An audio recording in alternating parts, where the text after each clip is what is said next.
कोणत्या जिल्ह्यातून आलात आपण? पुणे जिल्हा. पुणे जिल्ह्यातून. पुणे जिल्ह्याच्या नकारात्मक बाबी सांगा मला. सगळ्यात पहिलं तर रोज जो फेस करतो आम्ही तो ट्रॅफिक. बरं.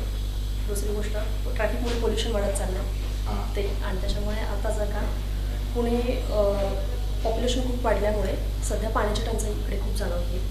जसं पुणे मेन सिटी सोडली आपण तर जो आजूबाजूचा परिसर आहे जसं हडपसर म्हणून आपण थोडं ग्रामीण भाग धायती वडगाव त्या साईडला पण पाण्याचा अशा आहे.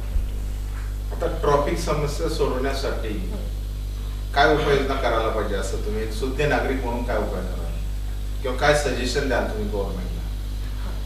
तर जसं आता दिल्लीमध्ये मध्ये ऑड इव्हन होतं, जसं गाड्या किंवा ते पोल्युशनसाठी होतं म्हणा, पण आपण त्याच्यासाठी असं करू शकतो की जर का एका रूटला आहात तुम्ही, एका ऑफिसला आहात तुम्ही, तर तुम्ही एका गाडीमध्ये एक 4 व्हीलरमध्ये एक जाता. जसं आपण खराडीला जाताना IT पार्क आहे तिथे आपण जे ट्रॅफिक बघतो, तर तुम्ही ऑफिस टायमिंग एक असेल, तुमचा रूट एक असेल, तर तुम्ही शेअरिंगमध्ये जाऊ शकता अल्टरनेटली एकमेकांची गाडी, म्हणजे जसं कन्व्हिनियंट आहे तसं, तर तुम्ही तिथून ट्रॅफिकिंग कमी करू शकता. दुसरी गोष्ट जसं फ्लायओव्हर्स गव्हर्नमेंटला आपण म्हणजे ते तर त्यांच्या पद्धतीने करतच असतात, पण तुम्ही फ्लायओव्हर्सनी ती ट्रॅफिकिंग थोडी कमी करू शकता.